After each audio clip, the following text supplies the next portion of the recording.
CPAC. What an honor to be with all of you today. It's so great to be with all of you. Thank you for being true patriots and for loving America. You know me. You've met me before, and you know my background and my history. I'm a farmer, I'm a rancher from South Dakota who is now blessed to be the 33rd governor of the great state of South Dakota. Now, I was raised by a family who worked very hard. They solved problems, they believed in personal responsibility, and not sitting around and waiting for the government to be the answer.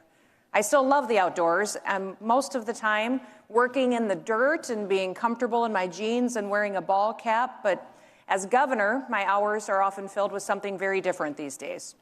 I'm here today to let you know that 2024 should not be a year where we get hung up on party politics, where one-issue disagreements, or picking our leaders based on how long they've been in the U.S. Senate, or how many speeches they give each year. This election, the choice is clear. There are two kinds of people in this country right now. There are people who love America, and there are those who hate America.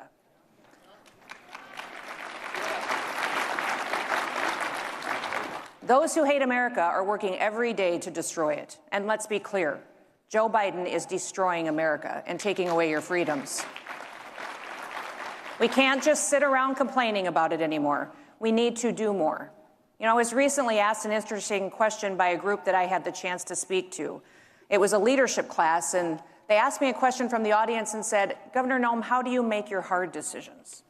And I thought about it for a minute, and then I just said, you know what? It isn't hard. It's easy, because I know the foundation that I need to start from with every single decision that I make as governor.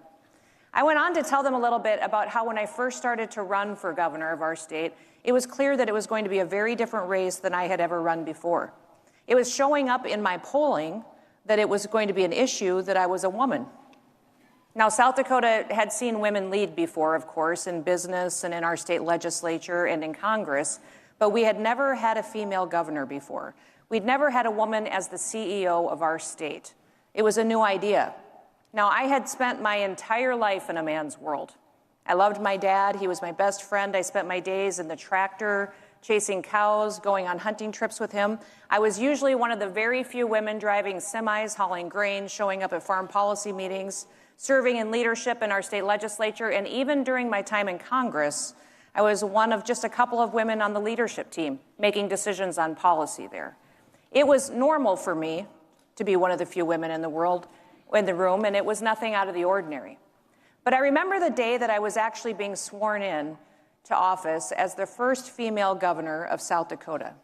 And much of that ceremony that day was dedicated to the historical nature of that event. I was being sworn in to office on the 100th anniversary of women getting the right to vote in our state for the first time. And as the ceremony went on and the speakers continued to point out the significance of this 100-year anniversary and me taking the oath of office, it really started to hit me. For the first time, I thought to myself, wow, this is kind of a big deal.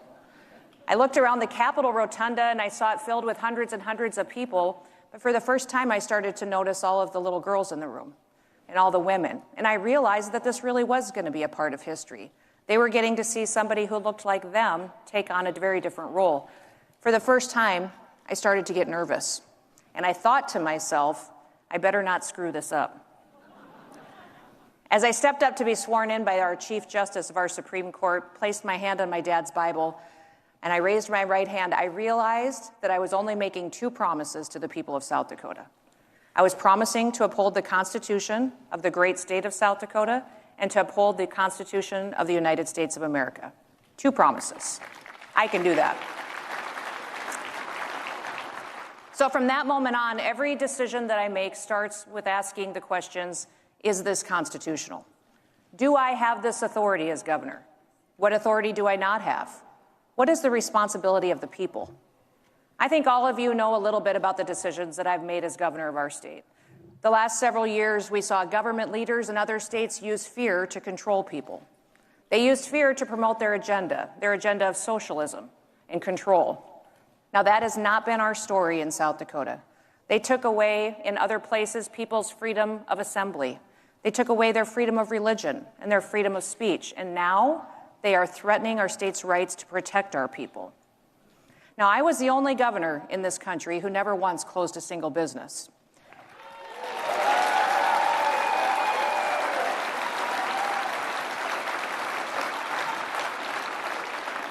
I never mandated anything to my people. I never told anyone that they couldn't go to church. We were the only state to turn down the elevated unemployment benefits because our people wanted to work. We trusted each other, and we got through our challenges together, and we are stronger because of it. Today, South Dakota is thriving. Because of the decisions that we've made in South Dakota, we broke the record for the lowest state unemployment rate in the history of America at 1.8%. We have unprecedented population growth, historic revenues, a AAA credit rating, a fully funded pension system, and we have paid off debts. We were the first state to eliminate fees for concealed carry permits in South Dakota, and we'll even pay for your federal background check.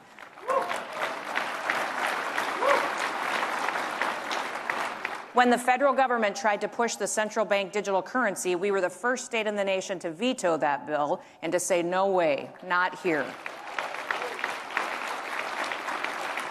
We have built roads, bridges, dams, and even a railroad. Who builds railroads anymore? South Dakota does. We do. We put high-speed internet access across the entire state. We have the highest birth rate in the nation. People have hope. People are having babies, and I love it. We do not have an income tax. We have no personal property tax, and last year we passed the largest tax cut in our state's history by lowering our sales tax to 4.2%.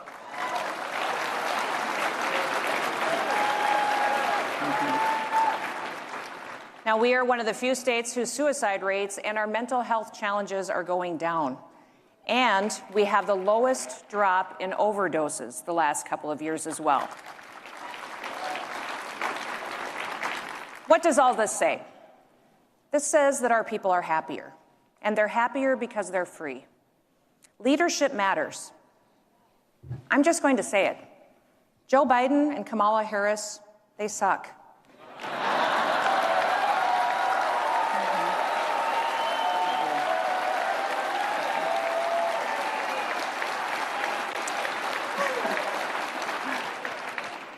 And, to be honest with you, we shouldn't look to Congress for the answers either. The gridlock on Capitol Hill is not going to break in time to save America. We need a president who will. And I have always believed and supported the fact that our next president needs to be President Trump.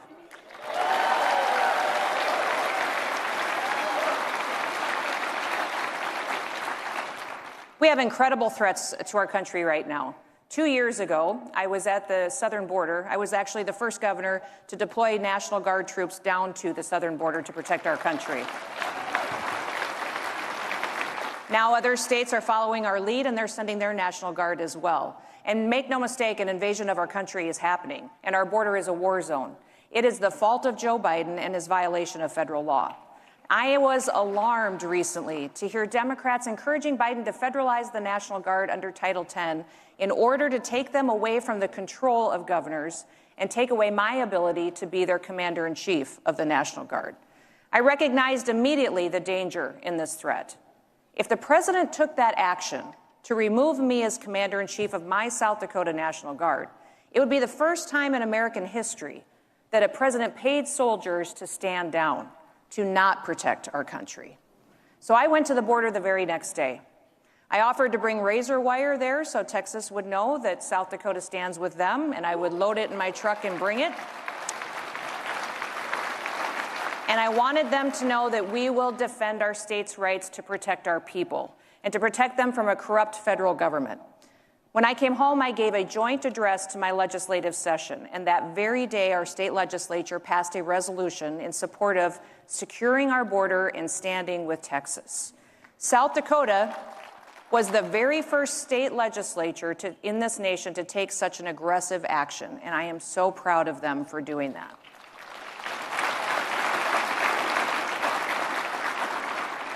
This week, I announced that we will be deploying National Guard soldiers to the border for the 5th time. This time, they will be constructing a wall, a barrier,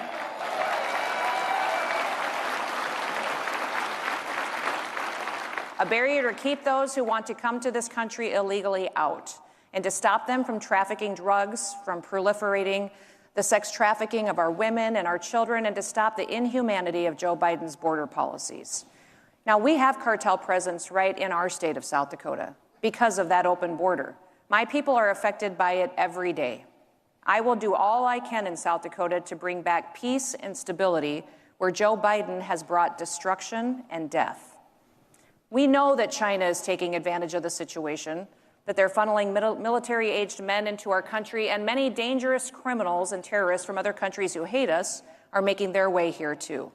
Some countries are emptying out their prisons and their mental health institutions to send their responsibilities to us to handle. These countries are infiltrating us to destroy us, and they're doing it from the inside. Now, I saw this coming. I was the first governor in the country to ban TikTok for state government devices. I know how China is using that app to collect our data, to spy on our people, and to manipulate our opinions and our ideas. Since then, dozens of states and even the federal government followed my lead and took action. Apparently, Joe Biden gets a pass for his campaign, but whatever, Joe. We need to face the facts. Joe Biden is not fit to be president, and Kamala is no backup plan. They have facilitated communist policies, socialist programs into our American democracy. It is not the government's job to simply do everything for people. It is the job of the government to empower people to do things for themselves.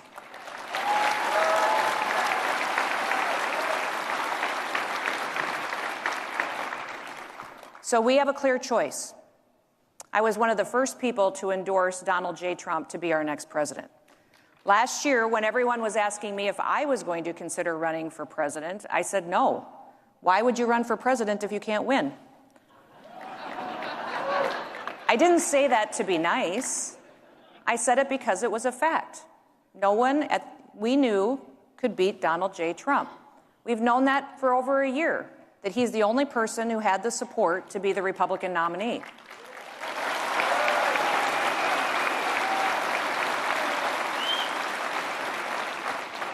So why did all these other people and candidates get into the race? For themselves? For personal benefit? For a spotlight for a period of time?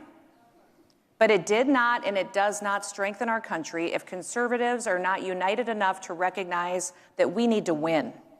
We need a fighter. We need someone who doesn't give up, who has never quit on us, so don't you quit on him. President Trump,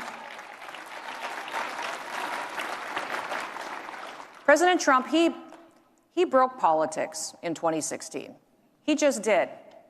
And I think that's a good thing because he's real. He's not perfect. None of us are. But he cares about you. And what I love about him the most is that he doesn't think he's better than you. So luckily, we are not going back to the good old days of the Romneys and the Cheneys and the Republican Party is much bigger than that now. We are filled with blue-collar workers, many cultures, perspectives, and viewpoints, but most importantly, we all love America, and we realize what a gift that this country is. This country is the greatest experiment in humankind, and if we lose it on our watch, where will we go? Where is there another country that is better or offers us more opportunity? It just doesn't exist. So for me, there is no going back. I'm all in. And you need to be too.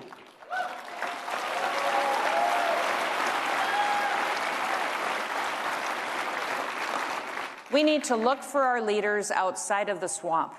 Nobody turns to D.C. for the solutions. Nothing meaningful gets accomplished here. It is governors who have had to lead. And I have seen governors make bad decisions and devastate their states, and we have seen governors who did the right thing. Now, as you know, for me personally, I slammed my foot on the gas.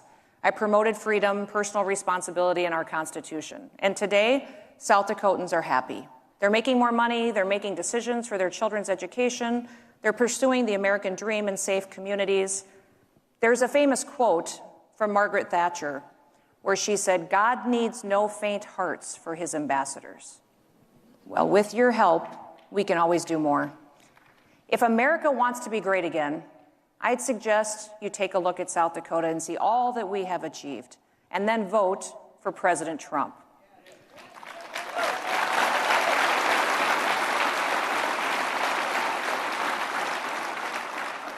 I want to thank you for your dedication to freedom. You are inspirational. I want you to leave here and go be hopeful and be happy. May God bless you, and may God bless the United States of America. Thank you.